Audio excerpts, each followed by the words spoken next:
Wow, wow, wow, wow, wow. Whoa. That wasn't a good landing. Whoa.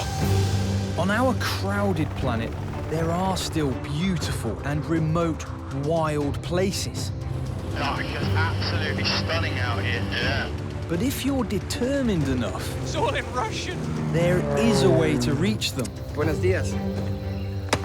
I'm Arthur Williams. I used to be a Royal Marine, but 8 years ago I was paralysed in an accident. Then I learned to fly and regained my spirit of adventure. Why would you let a small thing like not being able to feel 2/3 of your body get in the way? Now I'm going to use the aeroplane to reach the world's most isolated airstrips and meet the people living at the ends of the earth. The volcano is our gateway to heaven. I'm not toasting, it's Stalin. To get there, I'll have to tackle some of the world's most dangerous flying. Oh my God, Jesus Christ! And take my chances in the toughest places on our planet.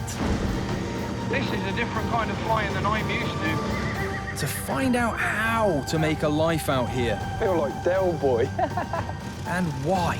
The people, the community.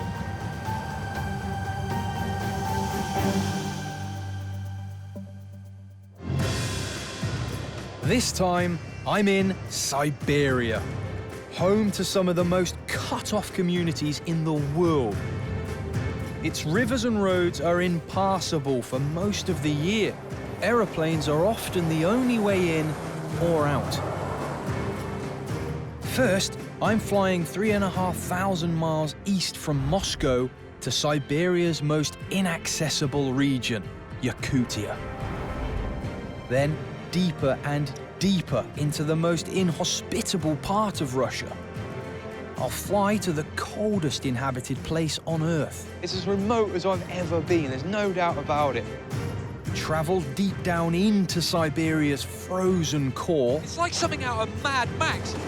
And I'll find out the hard way.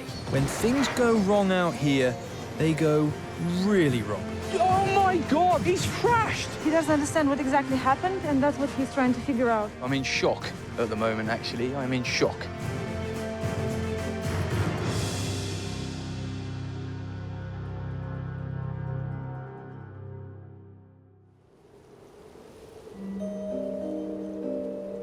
Russian legend says that when God was scattering his wealth across the earth, his fingers froze over Siberia and he dropped all of his precious gifts at once. After World War II, the Soviet Union was rebuilt on these precious gifts of coal, oil, and gold. Back then, the Communist Party offered good money to people who'd move to Siberia and work in the coal mines and oil fields. But times have changed, and I want to learn what life's like for people living out here today. I'm starting my adventure in southern Yakutia, the heart of mining country. I've come to a tiny airfield 50 miles outside the city of Mirny. It's run by Victor Mitrianu. Victor, you happy? Okay? No, okay, da. Victor used to drive tanks for the Soviet army before moving here in the 1980s to drive trucks down the mines. Ah, don't touch. Parachute. Oh, we don't use that. No, don't not use it. Oh, okay. These days, he provides an unofficial search and rescue service for hunters that get lost in the forest. Here we go. Full power now. And we're airborne, we're off. But today, Victor is taking me to see Siberia's most unnatural wonder, Russia's largest man-made hole, the infamous Mir mine. What's so great about this little microlight is that when we go over the hole, we can do it slowly. We can see it for all its vastness and enjoy it.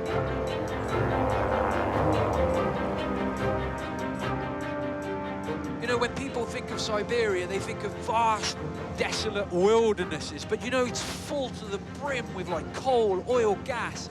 But Mirny, where we're going, It's known for one thing and one thing only: diamonds. The diamond mine we're heading for is a strictly controlled no-fly zone, but Victor's been given special permission to fly his little microlight right up to the edge of the pit.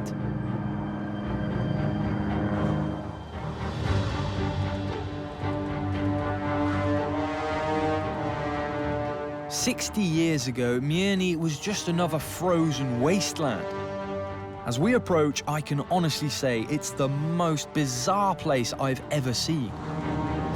Oh, this is insane. That has got to be the most unnatural sight I've ever seen in my life.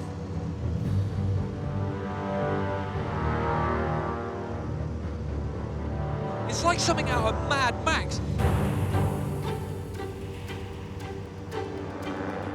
The city seems to disappear into the maw of the crater.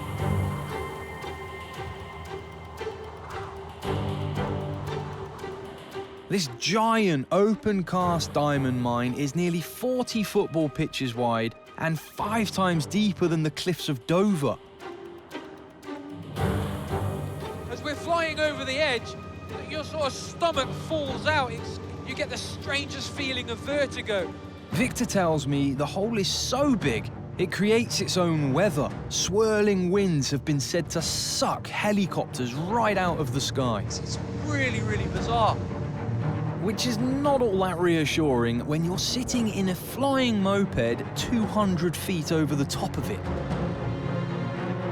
Victor says that when he worked here, it got so cold, the tires on his truck would snap and the oil would freeze solid. Victor! That's okay? That is mad!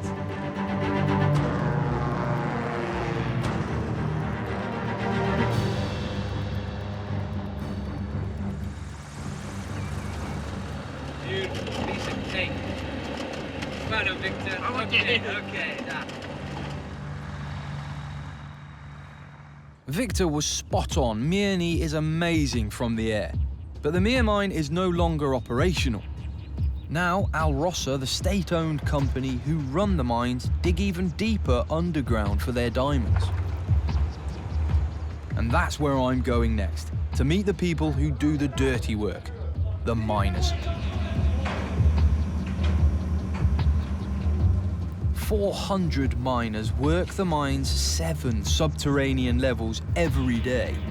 I'm headed for the deepest. 1 kilometre down.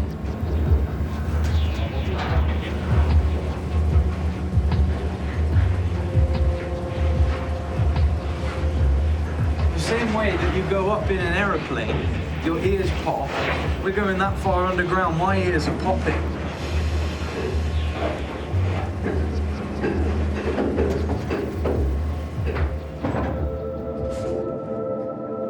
My first mistake was thinking that the diamonds would be near the lift. Turns out the seam is several kilometres further into the mine network. This place is really eerie. I don't scare easily, but at the back of my mind, I have got the thought that above me is 1,000,000 tons of permafrost rock and earth.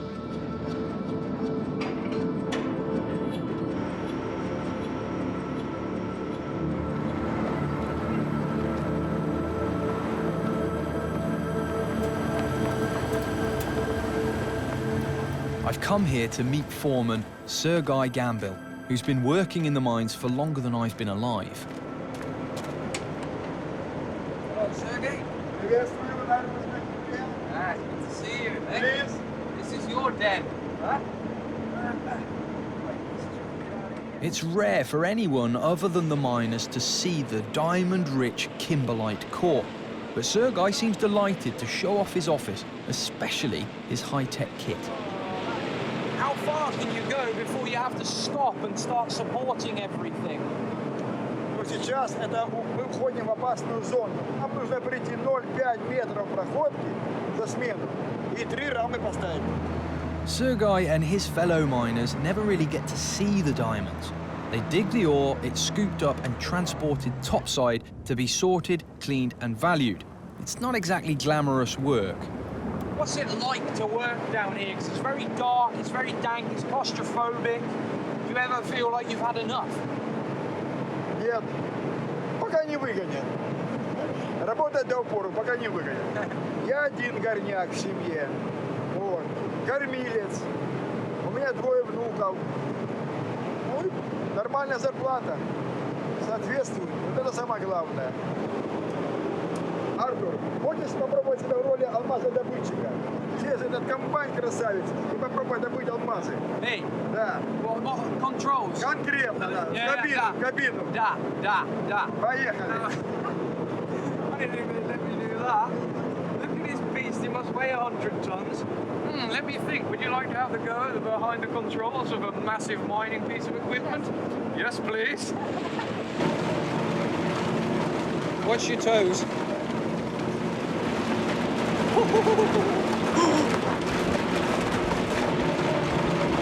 Here I am, literally at the ends of the earth, digging a kilometre underground into the gut of our planet. It's insane.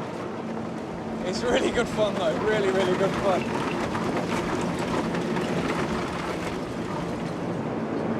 I think I better get down before I start destroying this place. Thank you. That was really, really good fun.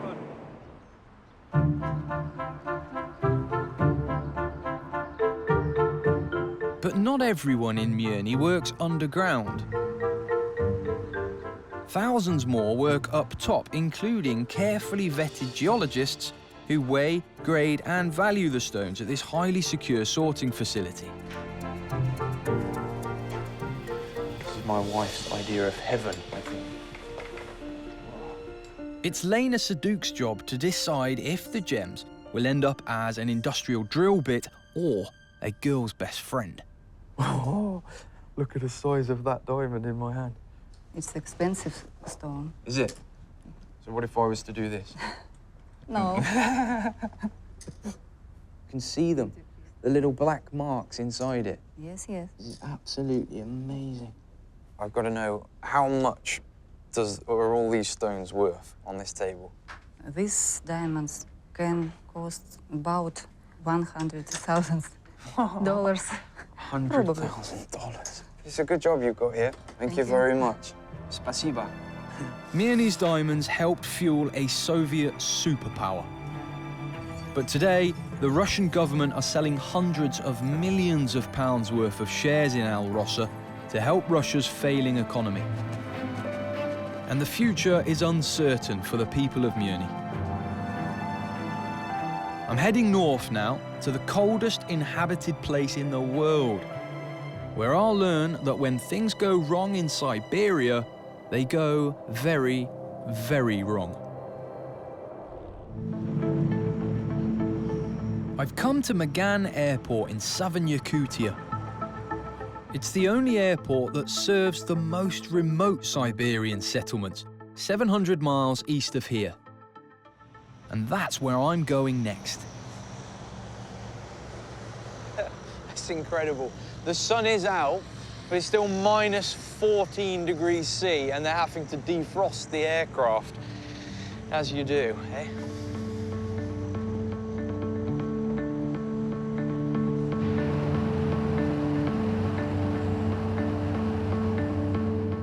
It's just endless, ice-burnt wilderness, stretches for thousands of miles.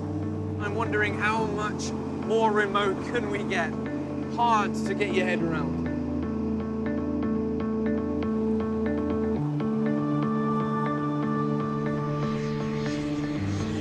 I'm heading to a settlement called Oymyakon. It's the coldest inhabited place on Earth.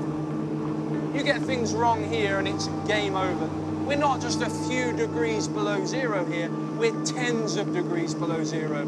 Outside the airplane now, probably minus 60 plus. You wouldn't last half an hour without shelter on the ground here.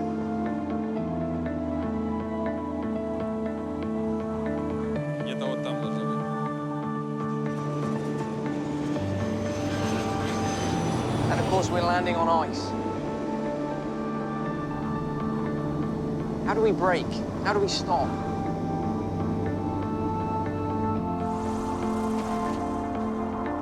Wow, wow. Keep the nose up. Very smooth, very, very nice. Very, very, very, very nice. I've been invited to join an expedition to Labinkier Lake, 40 minutes flight south of here. The trip is being organised by the local chairman of the Russian Geographical Society, Alexander Dolzenkov. Alexander? Thaw, Oymyakon. Приветствую на земле Oymykonia. Yeah, it's good to meet you. He's putting me up for the night before heading up to the lake in the morning. Alexander's parents moved here in 1967 when his father got a job running the local airport. Back then, patriotic young Russians took enormous pride in moving up here and conquering the north. And Alexander misses Soviet Siberia. Ага, за Сталина. Ага, Сталина. Stalin. I'm not toasting as Stalin. А ведь Сталин очень хорошо любил свою страну. You are a communist. Коммунист, наверное, да. Мы в свое советское время, вот здесь, в Oymyakon, да, мы ели ананасы. У нас был клуб, у нас был спортзал, с нами занимались, было все. Господин Горбачев, я так считаю, что он нас продал, вот и все, да, дал демократию и все. Вы же видите, какие у нас развалины, которые все, то есть капитализм человеку не друг. Капитализм – это бандиты. А сейчас все изменилось. То есть на севере практически невозможно жить.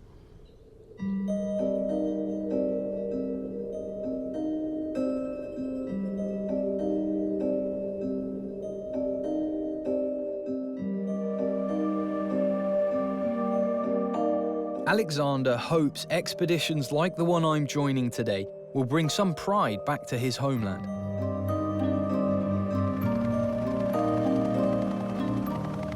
He's already left for the lake on the support chopper, but I'm flying in something a little more old school.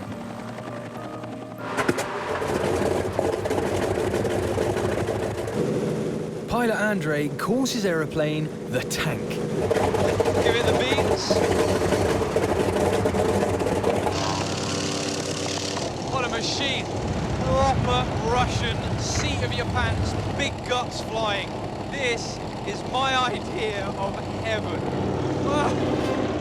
The Antonov AN-2 is a Soviet classic, the ultimate in no-frills flying. And we're off. Airborne, there. Okay. They've churned out thousands of them since the 1940s, and to be honest, not much has changed on the plane since. This sends me back to my school days when I was a boy. I used to look at books with Second World War bomber pilots sat up in this glass cockpit like this. It's exactly the same. I'm going to see if I can get my hands on the controls, but it's so funny. I'm trying to look at the instruments and work out what's what. I have no idea where our speed is. It's all in Russian.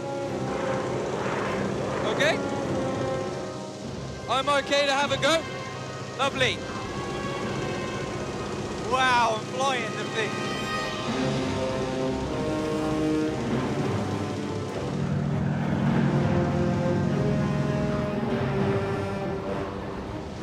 Absolutely beautiful. Can we see the lake? That's it in front, huh? Ah. At this time of year, the surface of the lake is covered in a thick layer of ice. You have control? We're just skirting the tops of the trees. I hope this guy knows what he's doing.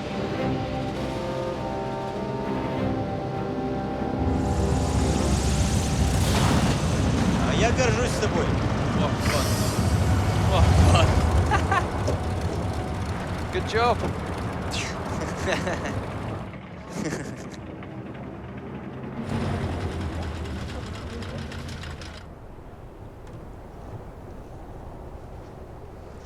Oh, wow. Would you look at that? That's epic. Labinkier Lake is 9 miles long and 2.5 miles wide. Last year, scientists on another of Alexander's expeditions spotted something unusual below the ice. Alexander believes it's the wreckage of one of the thousands of fighter planes that flew past here on their way from Alaska to the Russian front during the Second World War. So he's brought together some of Russia's most experienced divers to search for the plane. Hello! They're led by world ice diving champion Sasha Gubin. My name is Sasha. Sasha, big day today, big day. We go and find the aeroplane. Это правильно, это хорошо. Есть версия, что это может быть одним из тех самолетов, который здесь летел, сломался, сел на лед и потом затонул. Вот. И, собственно говоря, мы хотим эту версию проверить. И если там есть самолет, то мы его найдем. It's hard to explain just how exposed we are out here. This is still Russia, but we're 3,500 miles from Moscow and just a few hundred from the Arctic Circle. Good? Okay, let's go. The dive site is 4 miles from the lodge. In these temperatures, that's far enough to be fatal if someone gets injured.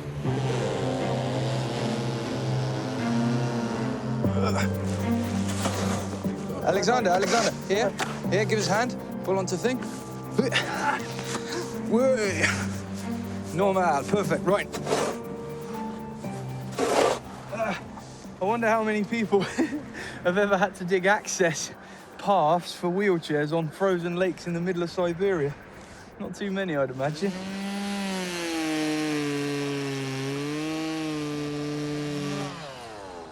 It's unbelievable. Look, I've never seen anything like this before. They've cut a foot out of the lake. They're standing on what they've already cut out and they're still digging down. It takes several hours for Alexander's team to cut through the ice. They know what they're doing, but chainsaws, humans, and frozen lakes are a dangerous combination. How deep? How deep? 1 meter. It's that deep, it would come up to here on you. If someone were to fall through now, a warm stove and a canvas tent won't save them. It'll just make dying slightly more comfortable. This is our lifeline. If an accident happens on the lake, this helicopter can get us to hospital in just over 1 hour. Without it, the only way out of here is a 6-hour off-road drive through the mountains. The helicopter's just about arrived, and Sergei has made or improvised a landing site by whizzing round in circles on the skidoo to get through the 2-foot thick snow that's very soft powder. And then he's put logs around on each corner and a roll mat in the middle to show the pilot where the wind's going. And up here, look, he's just making his approach now. But something is going wrong. The pilot's ignoring the landing zone and he's headed for deep snow. And he's getting far too close to us. Oh, wow.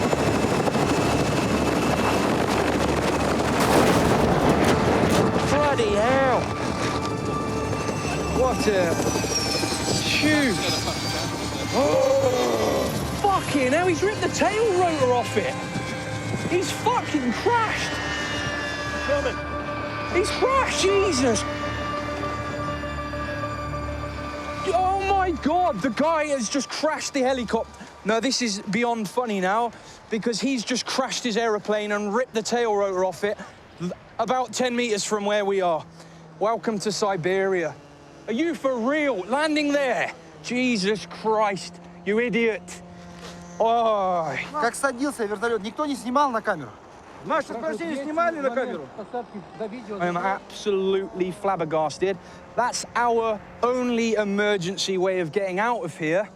We're stuck here on a frozen lake in the middle of nowhere. As well as the pilot and his little girl, there was a local journalist and members of our production crew on the chopper. It's an absolute nightmare.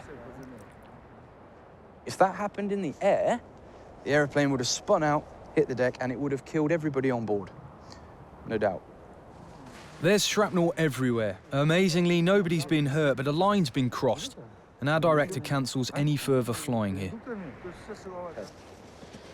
I want 4x4s over here or another airline. Because we are not travelling with these people again. No. That's it. No. Oh, dear God. I'm really just taking stock. I'm in shock at the moment, actually. I'm in shock. But I can't emphasize how close, that's part of the tail rotor. I can't emphasize how close we came to just being cut in half by these propellers when they cut off the tail of his aeroplane. Maria, one of our producers, who was on the aircraft when it crashed, tries to help me get some answers.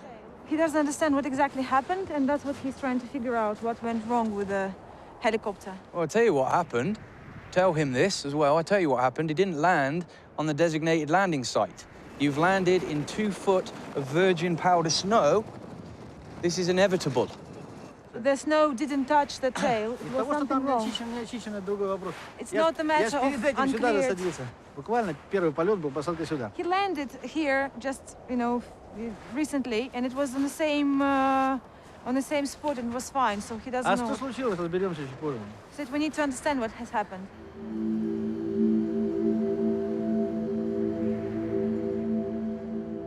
It takes nearly 2 hours to get everyone off the ice. Alexander and the helicopter pilot have taken the AN2 back to Oymyakon to get parts for their damaged chopper.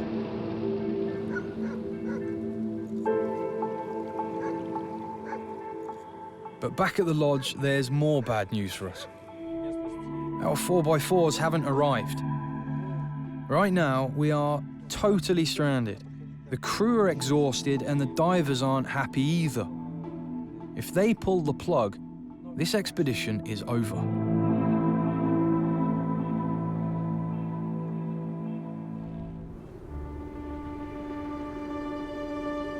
It's been 12 hours since the crash. Negotiations about whether to keep filming have gone on through the night. The producers have managed to find a couple of drivers to come and get us in their 4x4s, but they're still a few hours away. Sasha Gubin and his dive team are ready to return to the lake. They're all hardened explorers and have decided to press ahead despite the setbacks. Штатно. Есть, конечно, определенные проблемы, но мы, в общем, мы пока справляемся.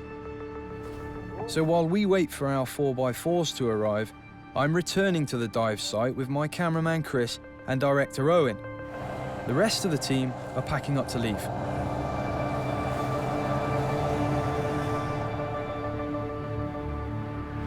We must be off the lake before dark, or our drivers will leave without us.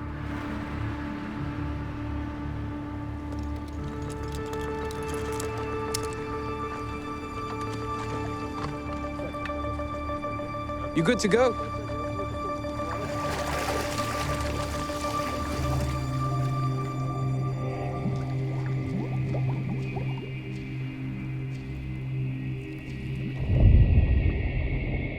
Самое главное погружение в жизни любого водолаза – то погружение, которое будет в этот день.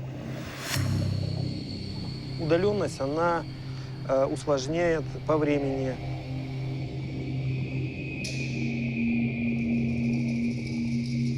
В том, что вы сами видите очень труднодоступное место, здесь нет населенных пунктов, нет на сотни километров.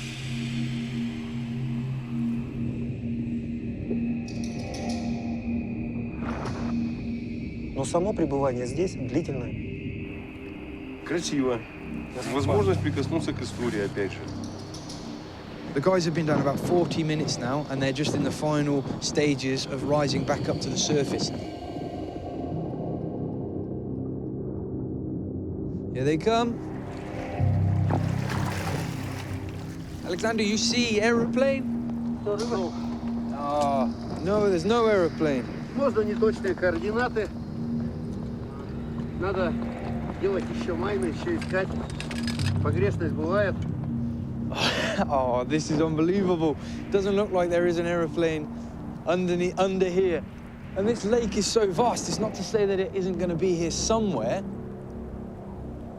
These guys will carry on, I'm sure. But for me, I've had my fill of this lake. So we're going to get out of here. The helicopter crash has totally scuppered our plans. We can carry on filming, but there will be no more flying in Oymyakon.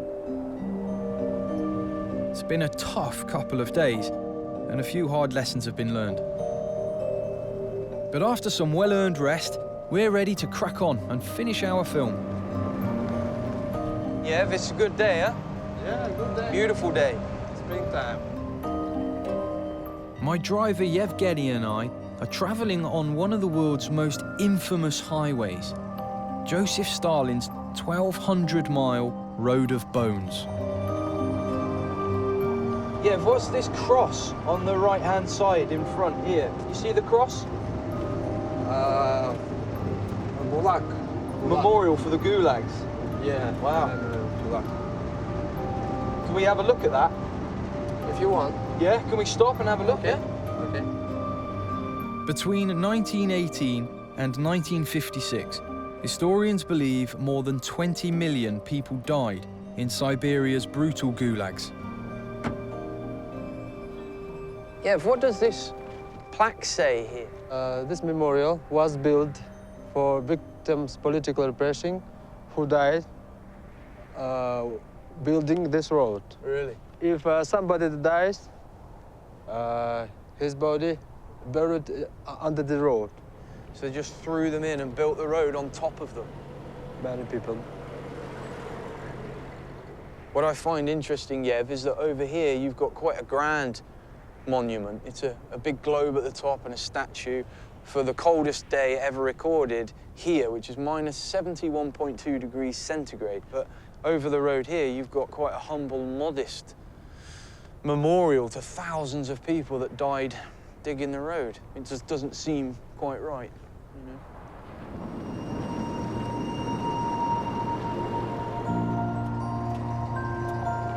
Siberia is itself a natural prison, frozen solid for most of the year.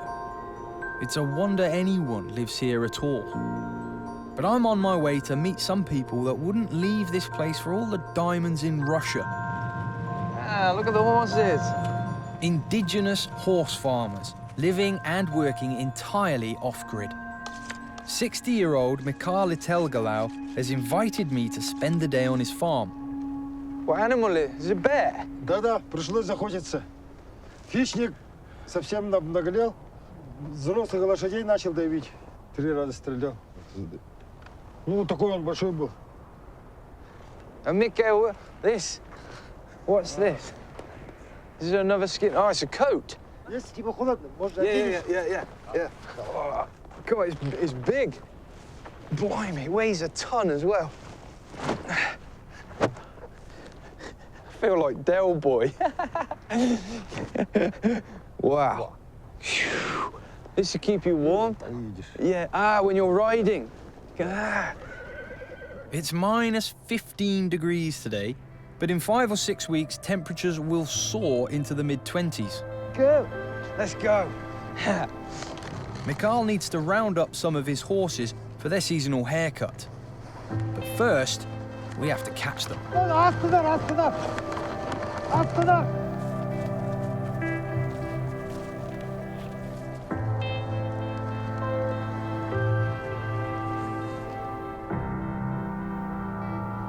Oh, this is epic. It's as remote as I've ever been, there's no doubt about it.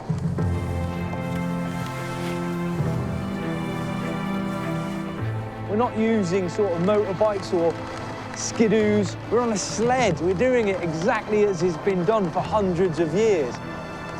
This is amazing. It really is breathtaking.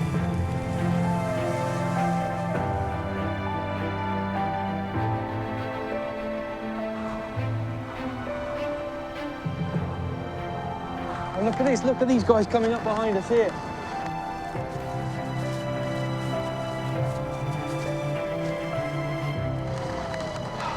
Once in a lifetime stuff.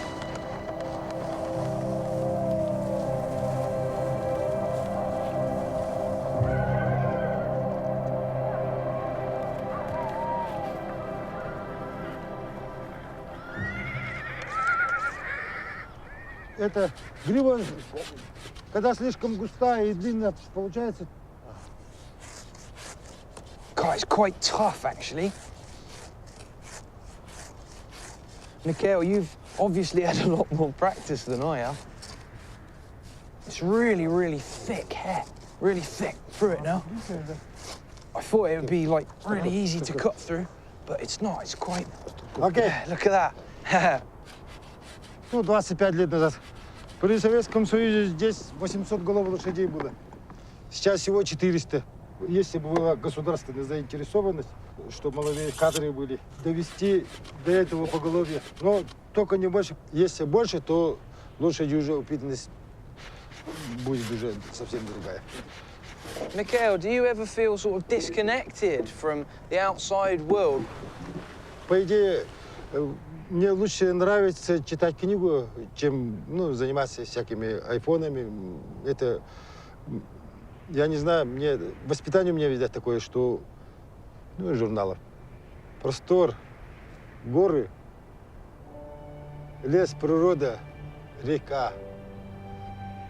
То, что нужно человеку.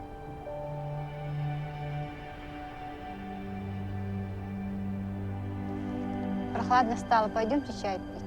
Уже вечер наступил.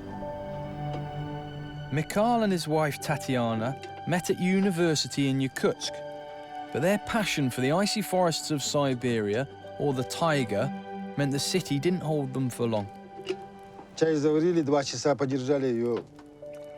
Вот люди, которые на природе находятся, как мы, охотники, рыболовы, любят таежный чай, крепкий, свежий. Чай, когда готовим на костре, вкуснее и ароматнее. When you come in through the door, it hits you like a wall. You can smell it. It's lovely.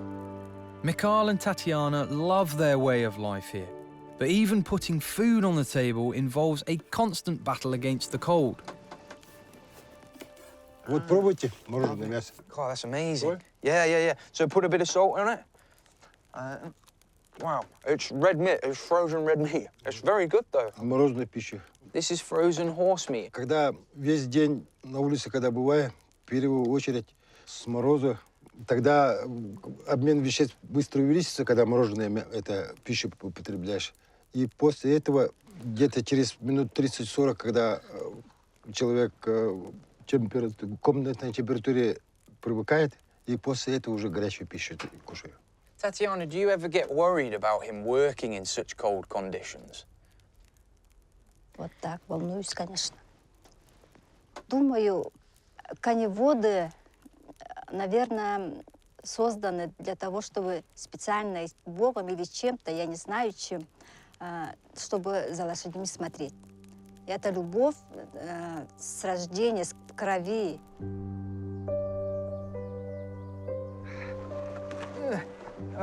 Well, Tatiana, Mikhail, I've had a really amazing time. I've really enjoyed myself. Thank you very much indeed. Не теряйте силу духа, как вы жили. Вот, благодарю вас за любовь в жизни. Желаю всего очень хорошего благополучия. Давай. Thank you, Tatiana. And see you. Take care.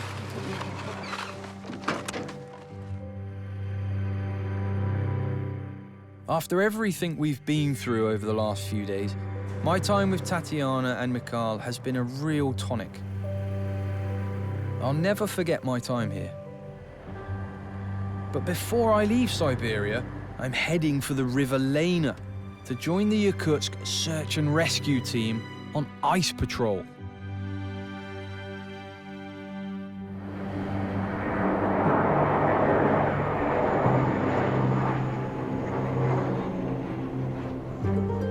I've come to the river city of Yakutsk,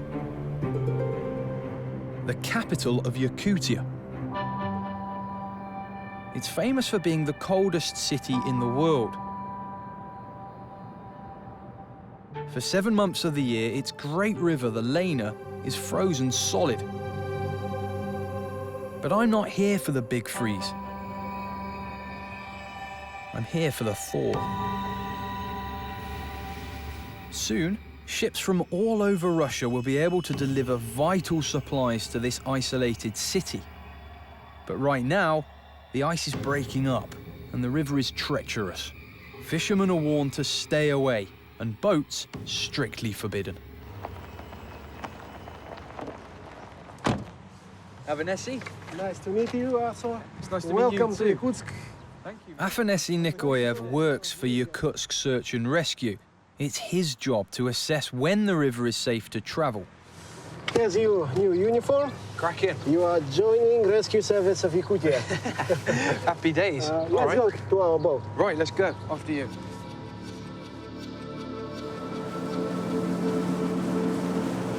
How many months of the year can boats and ships actually navigate the Lena? From June to the end of October. So it's not very long.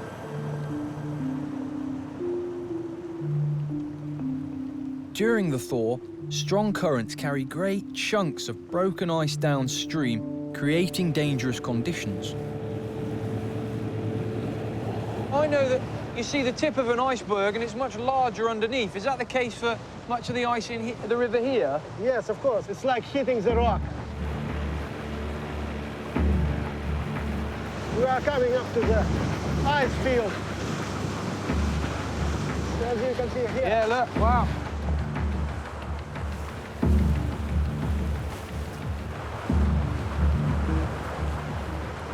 Look at this, look at this one. Really hazardous. The ice is starting to get quite dense now, Yeah. quite thick. That's a huge pack of ice.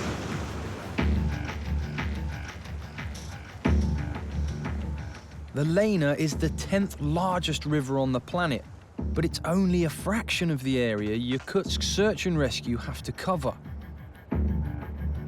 It was out here in the endless forests, an area 5 times the size of France, that Afanasy became involved in a case that made headlines around the world.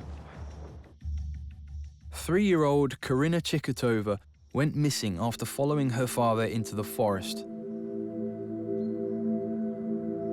She was gone for 4 days before her parents were able to make contact with Afanasy and his team. For us, it's like a death sentence. Yes. Oh, God, it's every parent's worst nightmare. Yeah. Did you have any idea at all where she might be? No, absolutely no. The zone of search was about 300 square kilometers. In this remote part of Siberia, bears, wolves, and freezing temperatures claim even the most experienced hunters. After 11 days alone in the wild, Karina wasn't given a chance.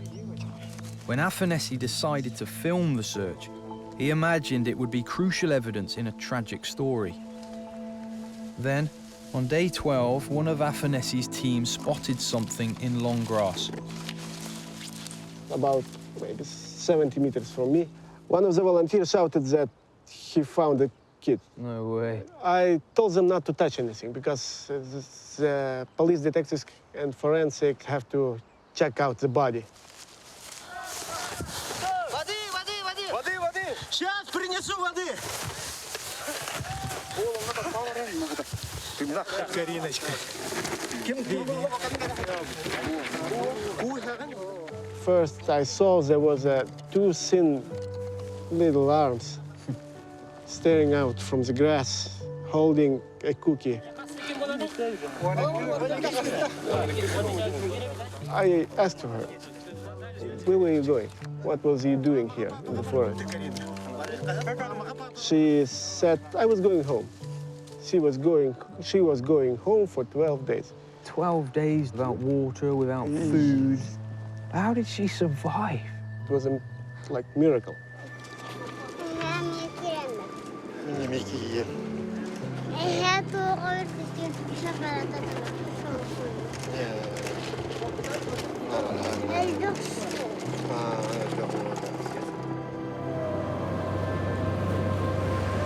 is lots of ice debris here.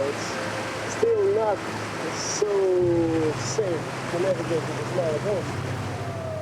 The River Lena will not be open for business today. In Mother Russia, you don't take chances with Mother Nature. Afanasy believes that Karina survived because she wasn't scared. The forest, he says, is in her genes. It's an incredible thought, but the people I've met here have an extraordinary bond with their environment. When our helicopter crashed, it brought home how fragile life can be here. And it is an unforgiving place. But people have found a way to survive, even to thrive out here, in magical, mysterious Siberia. Next time, I'm flying across the largest ocean in the world. Absolutely stunning out here. To explore the islands of the South Pacific. You have to be kidding. I'll meet a lady who bought her very own island paradise. Bush surgery jungle style. I'll try my hand as a dentist's assistant. And I'll meet the leader of a tribe who worship a World War II god living in a volcano.